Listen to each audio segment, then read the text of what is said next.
Halo semuanya, perkenalkan nama saya Philip Sujaya dengan NIM F10212411010.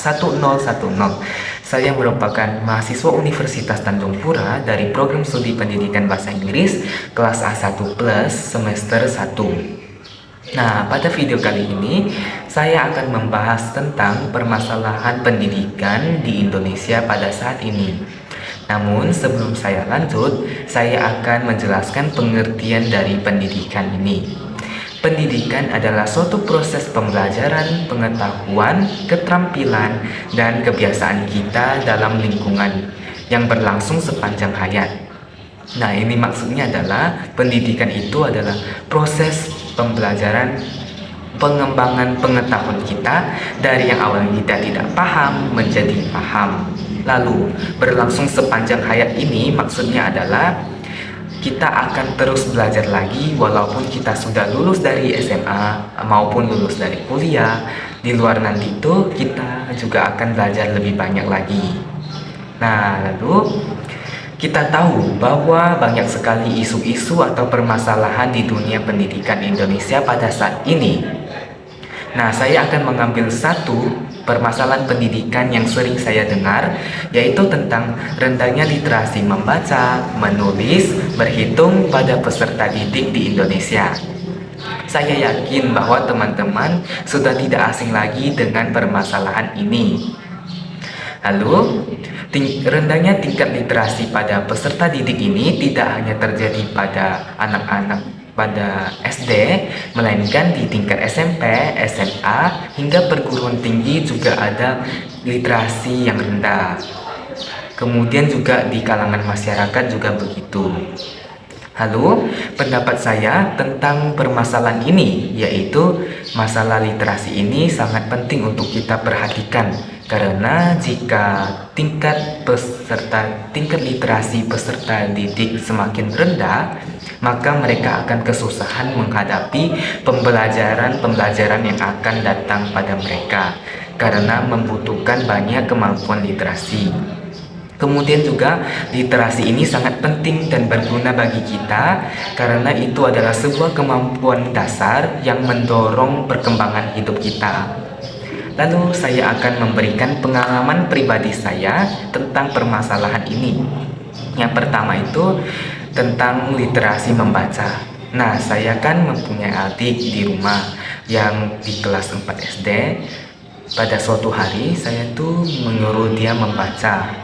Saat dia membaca, dia agak terlibat-libat dengan kata-kata yang ada, kemudian juga kurang bisa membedakan alfabet-alfabet yang ada. Nah, itu dikarenakan adik saya itu sangat malas dan dia lebih sering bermain di luar bersama teman-temannya. Lalu, contoh lain lagi, di saat saya SMA, saya dan teman saya kan pernah lihat mading sekolah. Nah, pada suatu ketika ada informasi di mading sekolah dan saya dan teman saya itu langsung pergi untuk membaca informasi tersebut. Setelah saya membaca setengah informasi tersebut, teman saya langsung bilang kalau dia sudah selesai membacanya dan itu begitu cepat sekali. Lalu keesokan harinya teman saya itu salah informasi karena dia kemarin membacanya terlalu cepat sehingga membuat dia tidak membaca keseluruhannya. Nah, membaca ini harus kita perhatikan karena akan salah informasi jika kita membaca terlalu cepat. Jadi kita harus meningkatkan kemampuan literasi membaca kita. Membaca ini tidak hanya diajarkan saat kita SD, melainkan orang tua kita telah membiasakan kita belajar membaca pada saat kita kecil. Kemudian di literasi menulis, saya juga mempunyai pengalaman ketika saya di SMA. Saya mempunyai teman yang tulisannya kadang rapi, kadang juga agak kurang rapi. Saya bertanya kepada dia kenapa tulisannya begitu, dia hanya menjawab karena dia malas menulis. Nah, saya yakin bahwa teman-teman juga mempunyai seorang teman yang tulisannya kadang rapi, kadang juga agak kurang rapi. Kemudian anak-anak zaman sekarang juga banyak yang tulisannya kurang rapi karena mereka kurang terbiasa dalam menulis. Jadi menulis ini sangat penting dan harus kita tingkatkan lagi. Dikarenakan ketika kita akan memasuki dunia kerja, kan saat kita mau melamar kerja perlu menulis surat lamaran.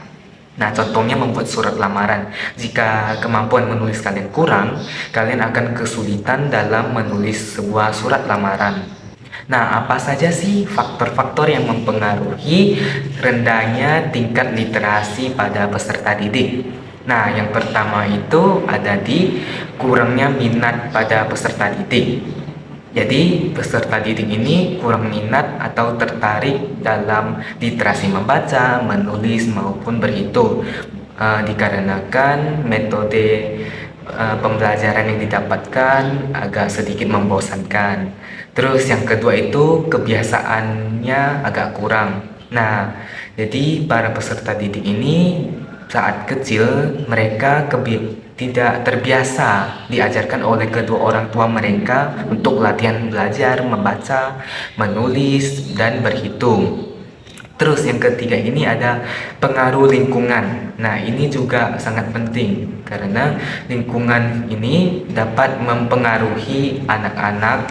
Ketika mereka masih kecil, mereka mempunyai teman yang suka mengajak mereka bermain hingga lupa waktu. Jadi waktunya sia-sia. Jadi tidak ada waktu untuk belajar membaca, menulis, dan berhitung.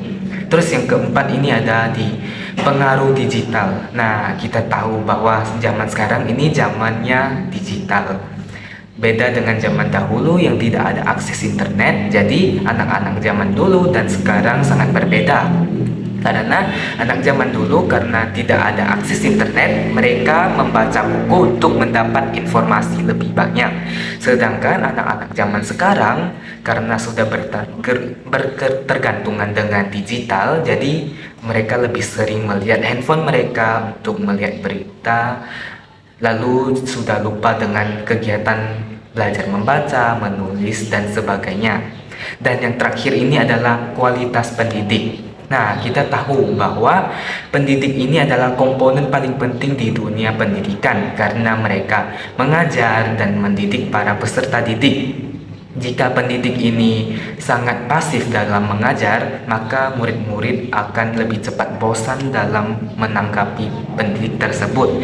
Sebaliknya, jika pendidik tersebut lebih aktif memberikan metode-metode yang lebih bervariasi, maka peserta didik lebih tertarik untuk belajar lebih dalam, membaca, menulis, dan sebagainya.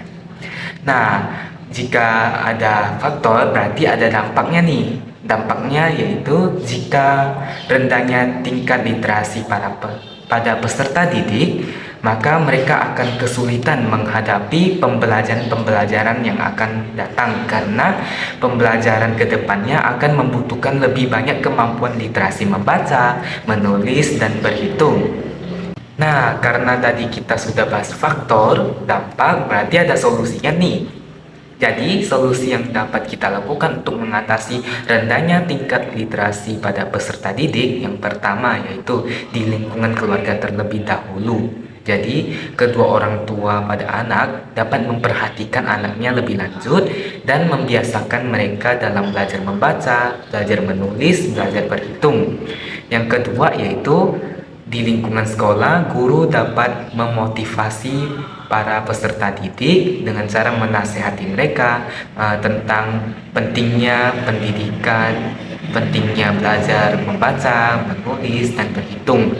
Dan yang ketiga itu karena jika udah terbiasa di rumah, nanti di lingkungan pendidikan akan dibiasakan oleh para pendidik yaitu dengan cara membiasakan mereka belajar membaca, belajar menulis, belajar berhitung dengan berbagai metode pembelajaran seperti kuis, game, karena metode tersebut dapat menarik perhatian para peserta didik. Dan yang terakhir yaitu fasilitas yang lengkap. Contohnya yaitu fasilitas buku-buku untuk dibaca. Jadi jika makin banyak buku di pojok literasi, maka para peserta didik makin tertarik nih untuk membaca buku tersebut. Nah, dari semua yang saya sampaikan dari awal sampai akhir itu juga didasari oleh jurnal yang saya baca yaitu berjudul tentang analisis faktor penyebab rendahnya literasi baca tulis di sekolah kelas 3 di SDN Sapit yang ditulis oleh Zulhijayati, terus Muhammad Maki, dan yang terakhir Itsna Oktavianti dari program studi pendidikan guru sekolah dasar di Universitas Mataram, Indonesia. Nah, ini adalah akhir dari video saya. Jadi terima kasih telah mendengar semua dari awal sampai akhir. Terima kasih semuanya.